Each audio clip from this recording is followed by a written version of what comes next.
No.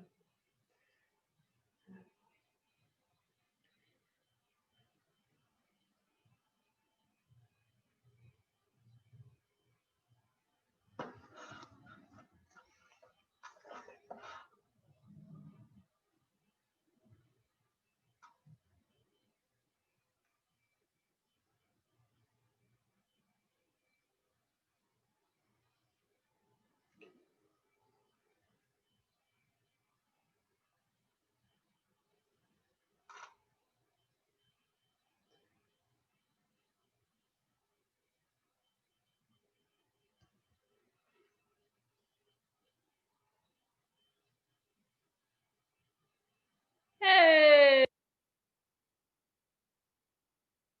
Woot woot! English class! Welcome to class, y'all.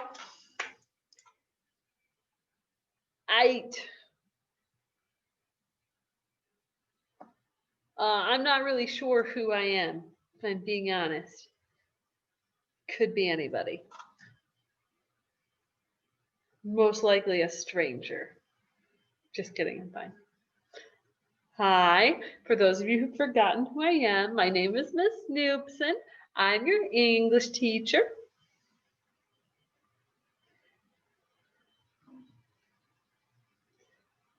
This is where you learn the English. Yeah, Maddie, like every single book like resolves and then starts a new plot. And you're like, excuse me, you can't do that. Harry Potter. Harry Potter. I just finished rewatching all of the movies for that. Because my friend and I were like, let's do it over break. We finished it Saturday night while we ate steak.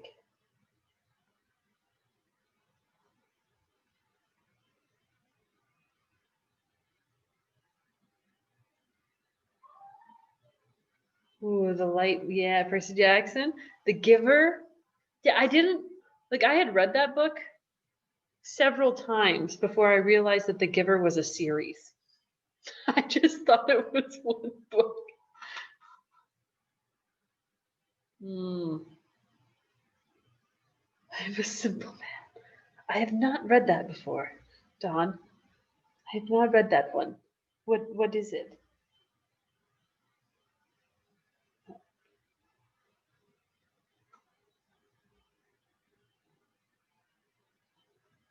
I'm like here writing down titles too now.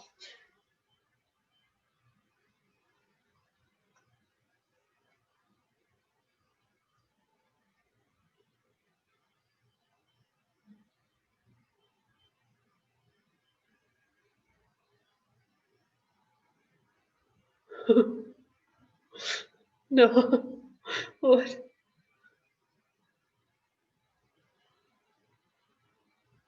Yeah. Sorry, I'm writing down who's here because I didn't have my handy dandy chart because I didn't think about printing it out. Okay.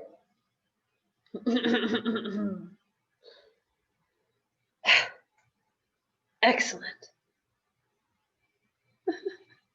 That's okay, Angelica. Your homeroom teacher should have it.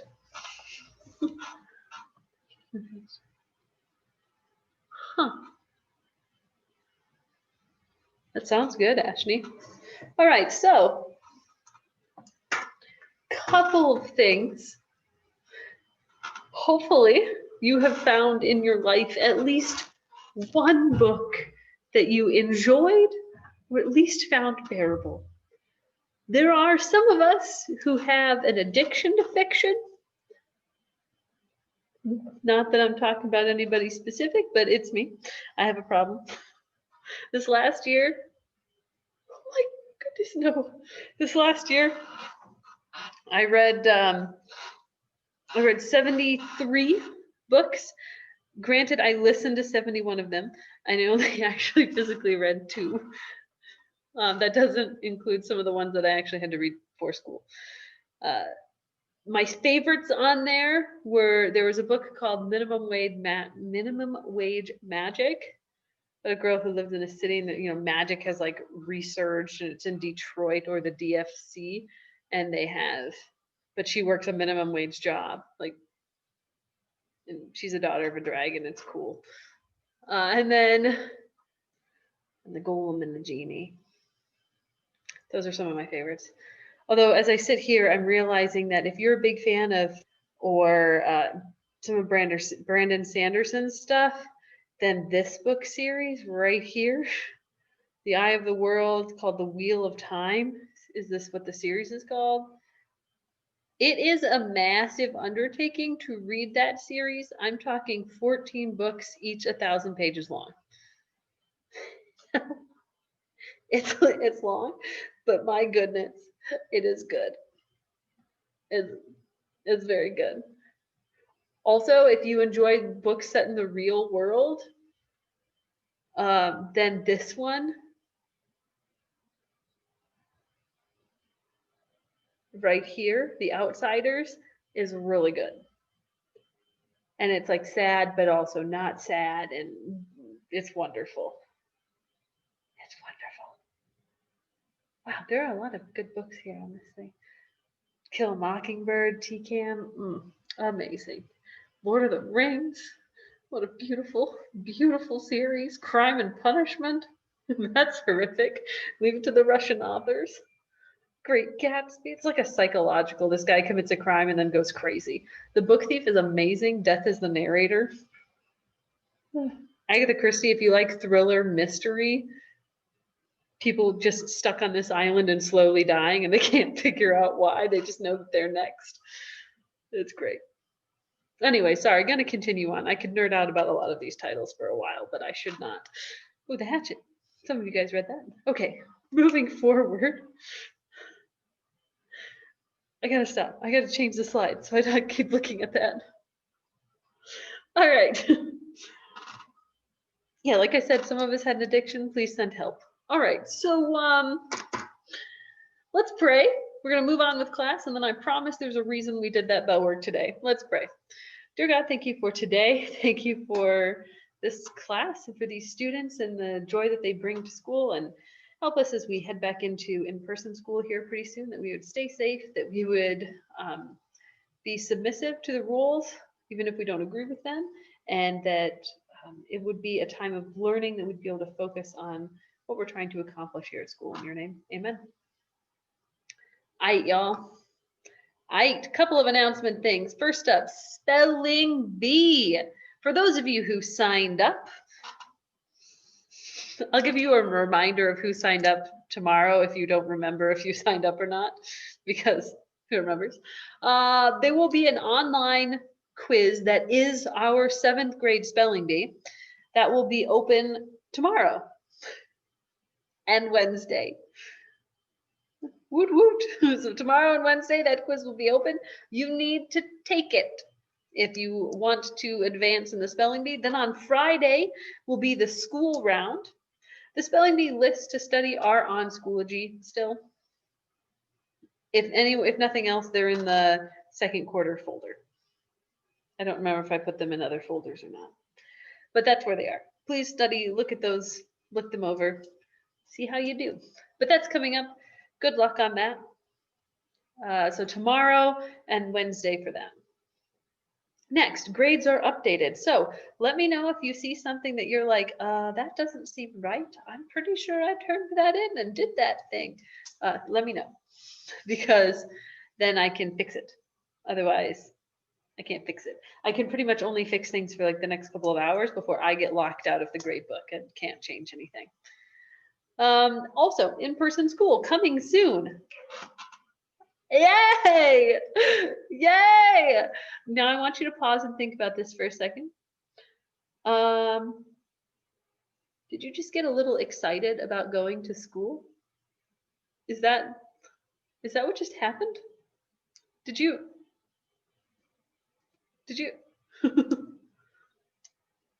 Oh, what has happened to us? The world has become a strange place. All right. Yeah, we just got a little excited about going to school. So remember that when you come to school and try to complain about being here, that there is something worse. I know there are some of us, there are some of the rest of the people who are pretty excited about just, who would just love to just stay at home forever. And I get that as an introvert myself. But yeah, the rest of us, if you want to check into a mental hospital because you were too excited about school, I understand. But let's talk about the way this thing is working, because let's face it, this AB schedule nonsense is confusing. So basically, you probably have already figured out that if you're on the A schedule, you come to school on Monday and Thursday, and you stay at home and go to online school on Tuesday, Wednesday, and Friday. And if you have a B schedule, you come to actual school on Tuesday and Friday, and you stay home and do Zoom school on Monday, Wednesday, and Thursday. Yes? The question is, what does that mean? So basically, if you are at home on a school day, for example, you're on the A schedule, so it's Tuesday, so you're at home. For English class, you're going to log into Zoom every day. You'll log into Zoom on the days when you are at home. And then we'll start class that way. So you'll actually be in class from home. And you'll probably, because I'm going to be teaching with an iPad in my hand, you'll probably see this view of me a lot, which I know is so exciting. It's my best angle, really. So be prepared for that. And then you'll be in class listening to the lecture, doing all the stuff. I'll be checking on the chat as we go. But you just won't be here in person. Why do you ask? Why can't we just have everybody show up to school? Well, that is because we have to have 6 feet between each of the desks, and I can only get 13 desks in my classroom that way. So there's too many of you. It just doesn't work. And some of the classrooms can't fit as many. They can only fit fewer. When you are doing that at-home learning, it depends on the class. For my class, you don't have to have your camera on unless I specifically ahead of time specify that you do. For class as well, on tests and quizzes, we'll be taking tests and quizzes in class, physical class, at school. There won't probably be as many tests, probably a lot of little quizzes, but there'll be lots of quizzes. But those you'll take here in school on the day when you are here in school. So there might be a quiz and the date will be Monday, Tuesday. And that means that if you're an A schedule, you take it on Monday. If you're a B schedule, you take it on Tuesday. And you're like, but wait, that's not fair. Don't worry, there's 2 different versions, actually 3 different versions. If you are online entirely, you're not coming to school because, hey, you're in Korea or something, then what you need to do is you'll take that quiz online, and there'll be a separate version for you as well. Thinking. Yeah, so those are the basics for that. One thing I do want you to note is that if you are going to be online for the whole semester, please pick up a copy of the book, The Arithmetist, which, oh, this is the boring cover, but The Arithmetist, at the school office.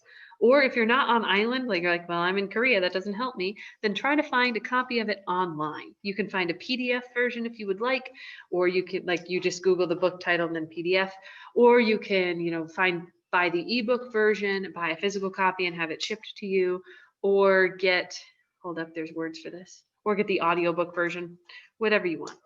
So, but make sure you get a copy of The Arithmetist soon, because we're going to be starting that in the next week and a half. So go ahead and pick up a copy of that. Those copies of The Arithmetist will be available at the school office today after school at about, let's say 3:30, 3:40, and then all the way through the rest of this week. If you are in person at school, you'll pick up your copy at school. And I know that some of you already have copies of it, which is great. Okay.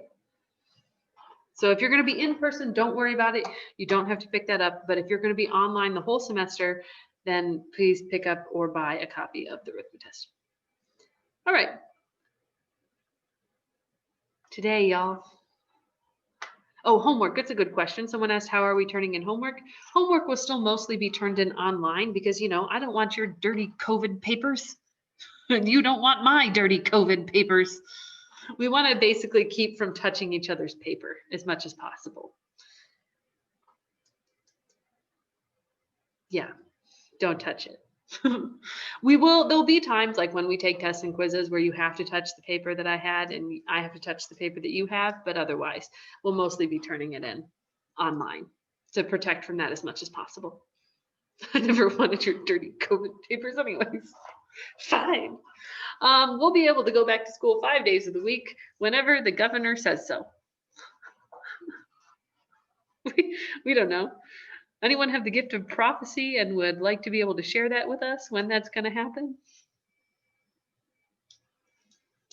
I'm not going to even touch the classrooms. Thank you. Yeah, I'm going to be coming in one of those giant bubbles. That's how I'm going to be doing that. Yeah, I don't know when we're going to open up again. All right, today we're going to be talking about creative writing, and no, you ain't got any homework. That's correct English. Just kidding. It's not. But you don't have any homework. All right, here we go, folks. So, creative writing. Because that's what we're going to be doing. That for the next month and a half, probably a little more, we will be studying creative writing and reading the book, The Rhythmatist. So we're going to read the book, we're going to enjoy the book, but we're also going to use the book to teach us how to write. Why? Why are we doing creative writing, you may ask? Well, because you, my friends, have the wonderful forced opportunity to do a short story. You, my friends, will participate in the YAC, or the Young Authors Contest. In this contest, you, all of you, all 7th graders are required to do this. Will write a story. That story must be, and this is the terrifying part, so maybe make sure you're sitting down, 6 to 8 pages long. That's right, 6, 7, or 8 pages long. What? Take a second, breathe, think about it. Panic a little bit. Okay, now calm yourself, calm yourself, calm yourself. All right, here's the thing. Now, I know when you're looking at this, you're thinking 6 pages? That's literally impossible. She's trying to kill us. And I know you think that. Here's the thing. Most of you, when you actually start writing, you're going to hit 8 pages and go, what do you mean I can't write more than 8 pages? I have more story to tell. This is not okay. How are you supposed to fit it into 6 pages? So we really need to be careful with this. And the other thing I want you to think about is the fact that we're going to have a month and a half to write this story. You'll have lots of time. Now, if you just talk about school days, that's 30 school days. So what is 8 pages divided by 30? I don't know that math. Someone do that math. Yeah, no one knows either. All right, it's fine. It's not very much. It's a fraction, probably. So you don't have very much writing per day to do when you think about it that way. And we're going to be working on it as a process for class. So you will get it done. And at the end of it, you have this marvelous feeling of accomplishment. Plus, oh, no, that's 30 to, wait, 0.75? 8 divided by 30 can't be that. Anyways, continuing on. It is going to be typed. You will type this thing. Formatting, specifics for that, we will discuss later. Formatting we'll discuss later. So don't worry about that too much. The theme of your story should be harvest appropriate. So you can't write about something like racism is good. That's bad. You know, it's a bad thing. So, you know, have an appropriate theme. The other guideline you need to know is that you can't have excessive blood or gore. Now, this doesn't mean that you can't have battles in your story. So in other words, you can say that someone, for example, got shot, but you can't go into detail explaining the way that their brain spattered on the pavement. That would be not appropriate. So you want to kind of walk that line between, you can have some details in there, if there's a fight scene going on, by all means have a fight scene, but you don't want to go into too much detail. Yeah, I think it's 0.26. Yeah, that sounds about right. So what you need to do is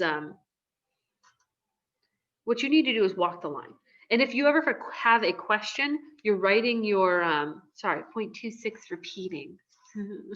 So if you ever have a question about the is this appropriate? Is what I'm doing okay? You can write that scene and then show it to me, and I can say, yes, that's good, or I think we can work on that. Yes, Aiden, I'll talk about that in a second. The other big guideline here is no foul language. So you can't have swearing in your story unless you've made up these swear words, like, cupcakes. Okay, that's fine. Or collects breath, which is a swear from the book I just finished. So that kind of, made up crackers. That's fine, but actually, modern swear words things, then no. Okay. So those are your general guidelines for the story. As far as when is this thing due?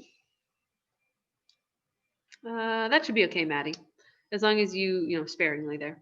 When is this thing due? It's to be announced. So eventually, think like at least a month away. So put it off. It's away from there, but I want you to kind of have a general idea of where we're heading so that you can have an idea of where to formulate some ideas here. What we're going to be working on over the next week and a half, 2 weeks, is I'm going to give you a couple of story prompts. So each class period, there'll be a story prompt. You'll spend a little bit of time writing it, somewhere from 5 to 15 minutes, writing for that story prompt, getting some practice, practicing different creative writing techniques that I'm going to tell you about.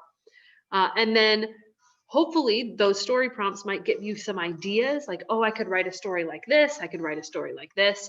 And it might be that you write one of those story prompts for class and you go, oh, that's the story I want to do. And then for the assignment, you just have to finish it.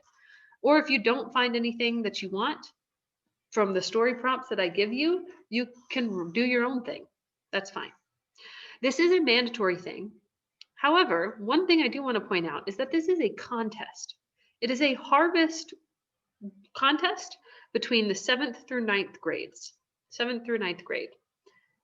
The winner in the past has received, I think it was first place was a $50 Amazon gift certificate. So you can actually win, prizes for winning. Here's the thing, if you're thinking, but wait a minute, this is 7th through 9th grade, I'm competing against 9th graders, I can't win. Yes, you can. Actually, there have been several years where 7th grade has swept the competition. We won 1st, 2nd, and 3rd. So, booyah. 7th grade can totally do this. Yeah. And in fact, I think we should, because it always makes me super proud around the other English teachers are like, yeah, my team won. Yeah. So there's that. We're the best. All right. But that's just to give you a general idea of where we're headed. So let me give you some other tips and principles about creative writing. So how do we win at this contest? How do we win the contest? A couple of things to keep in mind if you're going for winning the contest and not just getting a good grade in class. First off, serious stories that have strong themes tend to do better in the contest.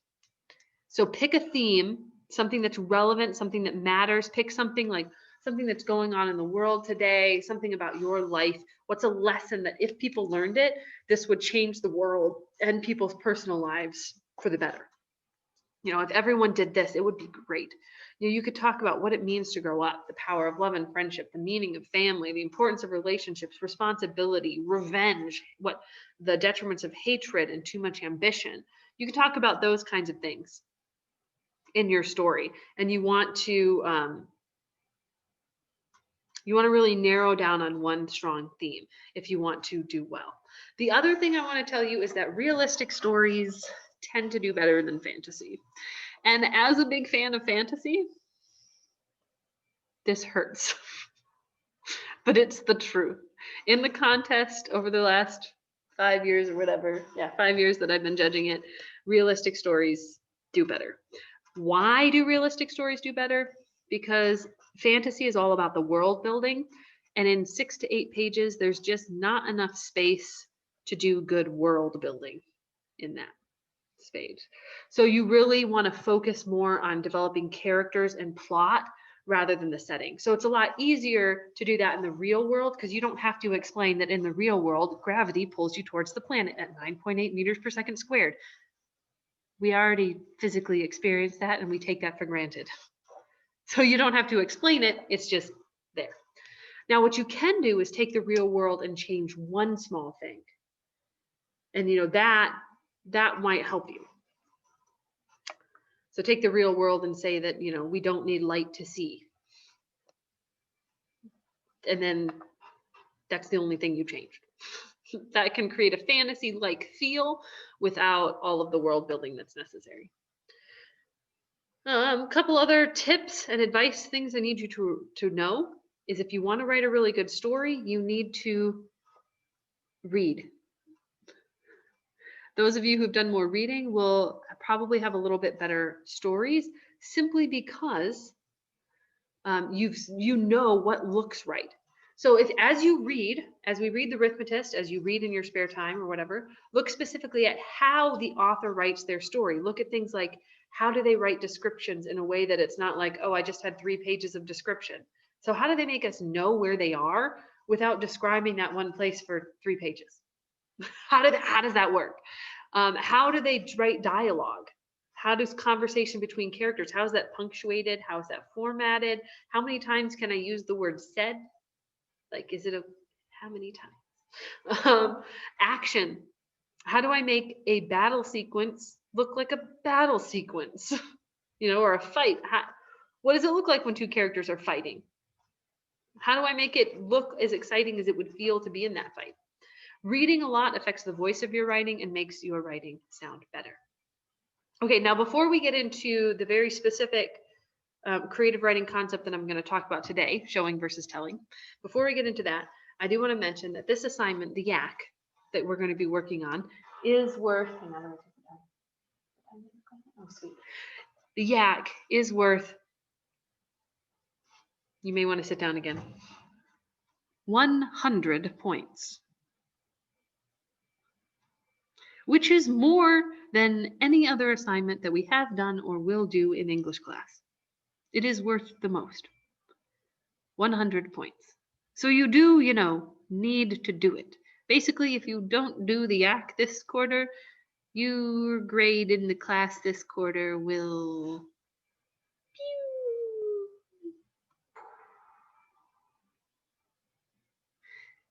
and it would be bad. So, for those of you wondering, what? How is this graded? Just know that it's graded on things like, we're going to talk about how to format dialogue. So one of the things that I'm going to grade in your YAC is your dialogue. Did you format it correctly? We're going to talk about having characters that have wants, tactics, and obstacles. So one of the things I'm going to grade your story on is, does your character have a want, tactic, and obstacle? We're going to talk about all kinds of other things. And what I'm grading your story is do you incorporate some of those things?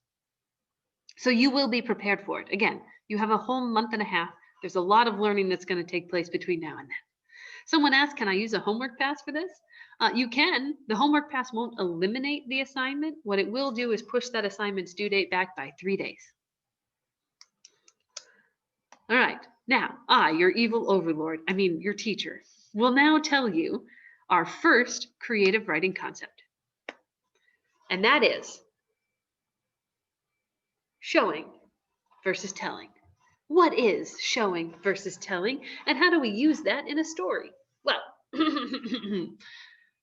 many of us look at this show and tell and we go, isn't that like the same thing? I don't, that's the same. But the truth is, it's not. There's a big difference, and I'm going to show you today what that looks like. So I'm going to define it first. And at that definition point, you're probably going to be confused. So pay attention at the examples because that's where it starts to kind of make sense. Oh, Noah, that's a really good bribe. Noah just said, I will give you 5 Chips Ahoy if you don't make me do the YAC. That is a close one, but I'm going to have to say no. I'm not corrupt. All right, moving forward. So what is, I'll give you 100. What is showing versus telling? And how does this work? Showing versus telling is using a lot of details, sensory details, imagery, that kind of thing, in order to put your reader in the story, to make your reader feel like they are there in the moment right next to the character or in the character's body. Like they feel like they are there, they are experiencing this. How do we do this? Okay. One thing you need to know is not every single sentence in your story needs to be this kind of detail. You only want the most important things to be that kind of detail. Next, you do need, yes, I see all of your thousands of opportunities, but I am incorruptible. So sorry. The next thing is you do need to have enough showing details, though, to draw your readers into the story, engage their emotions and senses, to highlight the very important moments of the story and aspects of a character. So you want to use showing when you're talking about the most important character trait that your main character has. You want to use showing when you are talking about a very pivotal moment of the story, like the climactic moment of the story. You want to use showing in those scenes. What does showing involve? Showing involves making the reader experience the story as if they were there through dialogue is a good way to use showing details, sensory details, how things smell, taste, feel, and touch, and the way you write your description. So what does this look like? Here's a sentence here. This is a telling detail. The little girl looked crabby. Clearly nap time would be difficult. All right, little girl looking crabby could mean any number of things. She could be screaming and crying. She could just be sitting there with a look on her face. She could be a crab. Like, we don't know what that looks like. So I need to show this with the actual, I need to show this better. I need to use more details, especially if this is important. So here would be an example of showing that same scene. Her brown, sleepy eyes hardened into red slits. Brandishing a decapitated lollipop and a cardboard sword, she cocked her plastic Viking helmet so that the point stuck out a little more than her curls. You mean dragon, you'll never make me nap. Okay, that's showing. That puts like, how many of you have that image in your head right now? You can see the little girl with the curls, with the Viking helmet and the lollipop. Like, you can see that now. So now we know the reason why this child is not going to bed. She's crabby and she has way too much energy. All right, let's look at another example. Here's another example of showing versus telling. So here, she was nervous. Okay, that could mean anything. This character could be anywhere. I don't understand, like, how nervous is she? Is she nervous like I'm about to walk into a room that I've never been in before? Or is she nervous like I could get executed in the next 10 minutes if I don't do this right? Like, how nervous is she? All right. So here we go. Here's how we show that this person is nervous. The girl anxiously tapped her foot as she sat in the chair waiting for the interview. Her stomach was in her throat. Her heartbeat pounded incessantly against her brain. She hoped she didn't mess up this time.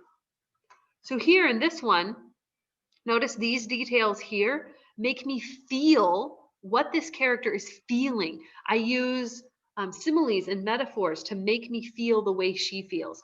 I can see her anxiously tapping foot tells me, okay, this girl's a little, like, that's what she's showing on the outside, but on the inside, she's roiling. She's all uptight, very terrified. And then I also give this last sentence here is a little bit of foreshadowing, a little bit of suspense. Wait, because it makes you question what happened last time. Like, you automatically want to know, and then you're nervous about it happening again. Whatever it is, you don't want it to happen again. So that gets your reader in the moment and makes the reader feel like they are that person, or watching her at least. Okay, he started the car and heard the engine start. Again, not very many good details there, just some very basic things. If I really want that scene to come alive, I need to use more details. With a practiced turn of the key, okay, this guy is experienced. He knows what he's doing. The engine rumbled to life. Paul soaked in the sound with a satisfied sigh. It's time to race. So he enjoys driving. We're at a race. I have more details with that one. Here's another one. It was hot. It was hot. So I want you right now in the chat, write a couple of sentences that show rather than tell that it was hot. And put it in the chat.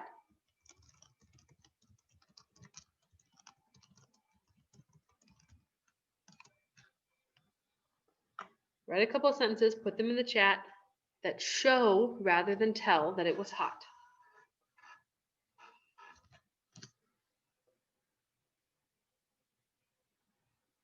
Use more details. How does it feel?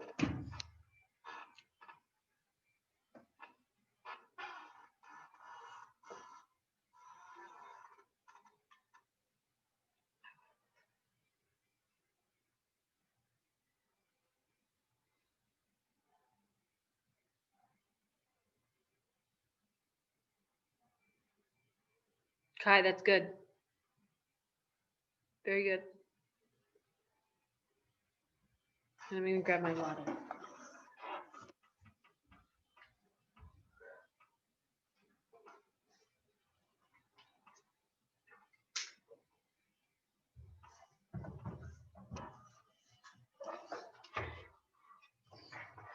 Ooh, good. Okay, so I'm going to keep writing. I'm going to read some of these out loud, though. Sweat was dripping from my head under the scorching sun, or since we've been outside for a while, we were sweating so much we could fill a pool. Sweat trickled down her forehead as she made her way across the dry desert. The burning sun was a constant reminder of each passing day that went by. I almost collapsed due to the scorching heat of the sun. The soup felt like my hands were covered in fire. It was as if I had dipped my fingers in lava. Oh, that is painful. That's a good one because it literally made me flinch. Nisha, good. Okay, the little boy dramatically says as he describes what he was feeling like. Okay, I felt like I was standing next to the sun as if I was suffocating. Okay, sweat was pouring down her face. She felt like a hot oven was open in front of her and she couldn't escape it. The heat was everywhere. I quickly pulled my hand away as the metal scorched my skin, touched my skin, feeling angry red welts everywhere they met. Ah, that's a good one. He was laying down a different kind of heat. He was laying down in the warm sand next to the beach while his body was toasting in the hot summer sun. Yeah, very good. The pan was steaming, still making that sizzling sound. I felt like an ice cream melting once I stepped outside. Okay, good. Very good. So I'm not quite going to read them all just because we're running out of time here. Very good. Yeah, we got the idea here. Here's mine. I had a little more time to write it, so mine's a bit longer. Okay. I stood on the grass, hopelessly looking at my tennis shoes on the back bumper of my car, 20 feet away, sweat trickling down my back. How am I supposed to get there? The parking lot was melting, and I mean literally. I swear, I could see gobs of tar bubble and boil. Heat waves rose and distorted distant objects.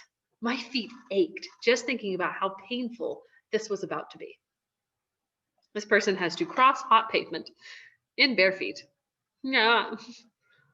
I still think my favorite one is the one with the soup. The lava. Ow. I have been burnt with hot food before. Ouch. Yeah, good. Very good. Okay, let's look at another one. Okay, so here's a different kind. And this kind one, he loved pizza. So here, hang on, let me check the time. Okay, so here in this one, instead of describing an emotion or what something looks like, here I'm describing a character trait. Now, the best way to use showing to describe a character trait is to use some actions. Pull in an action sequence here. All right. And so if you really want, like you have a very vital character trait for a character, something that they love or something that they hate. In this case, this character loves pizza, but it's vital to the story that everyone knows this person loves pizza. Or maybe it's vital to the story that we know that this person is honest. Then rather than just saying he was honest or he loved pizza, I need to go back and show readers how much this person loves this, what they are willing to do in order to be honest, what they are willing to do in order to get a slice of pizza. Because that's going to help people understand, you know, does this person love pizza as in like, yeah, if people are having it at a party, I'm going to have a couple slices? Do they love pizza as in like, I bought 300 boxes of pizza for myself to eat in one weekend? You know, what is this kind of love pizza here? All right, so in order to describe that, it's best to show a scene where that's in action. So here would be an example of something like that. We all knew Marcus would do anything for a slice of New York style pepperoni pizza. Allison swears she once saw him leap over 3 lunch tables and knock down Jefferson Johnson, the star linebacker, just to get a piece that Marilyn was about to throw away. So see how that shows us something about this guy? We see that he's impetuous. We see that he's willing to do just about anything to get this slice of pizza, right? Okay, so now I want you to try writing a similar thing, but this time I want you to show rather than tell. Write a little scene or an action sequence that shows me rather than tells me that she was honest. She was honest. So her character trait, sorry, that's supposed to go to everybody. So she was honest. The character trait, she's an honest person. So write me a scene that shows me that this person is an honest person.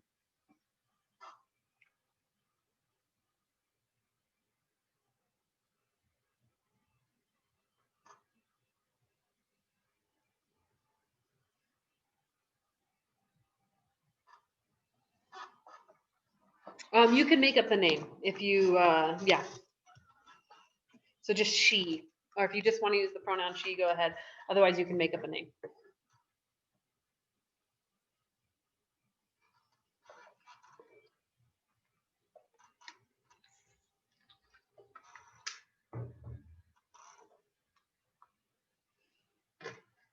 So write a little scene or a little action sequence that shows us that this person is an honest person. So just like the example on the screen, there's a little action sequence that shows us what this person is willing to do for pizza. It shows us that he loves pizza rather than tells us. That's what you want to do for the honest thing. So do it for she was honest. Write a scene that shows she was an honest person.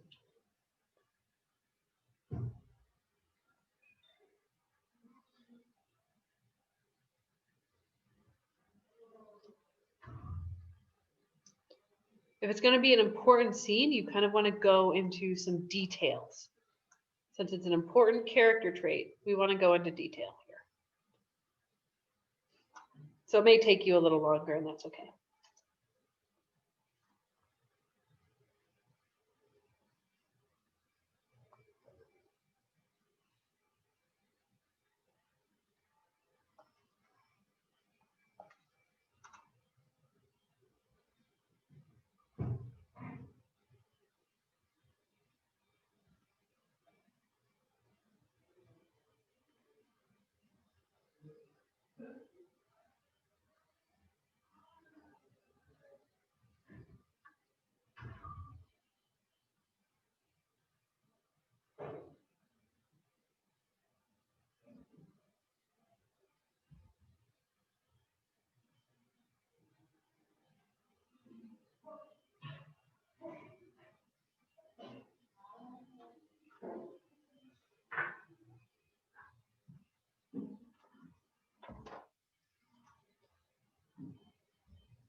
Very good.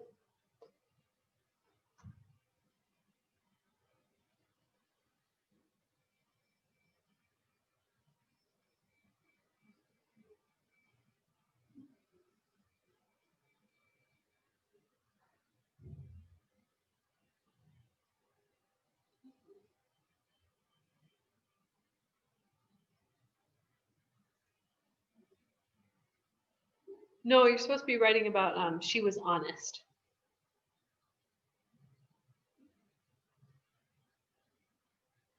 Oh, that's good. Good. Okay, here's some, keep writing yours if you finished. I'm just going to read a couple of these here because we're running out of time.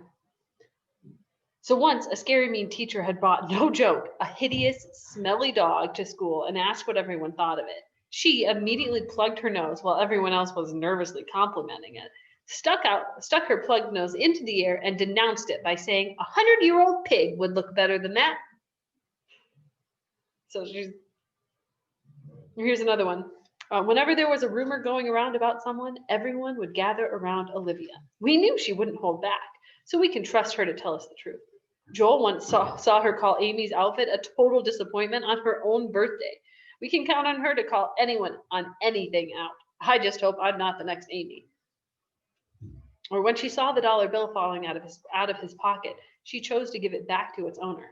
I would have kept it. Sorry, I added that last bit. Yeah.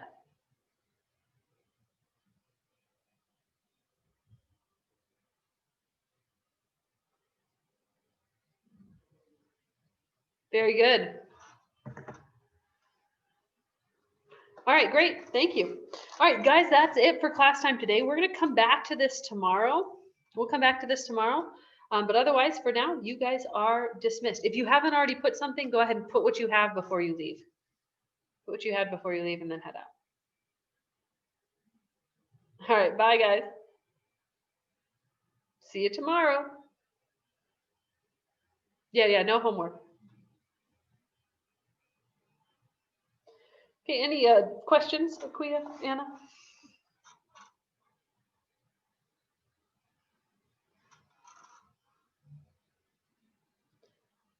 Yeah, you choose your own story. So you can actually write about any topic, really, as long as it's appropriate.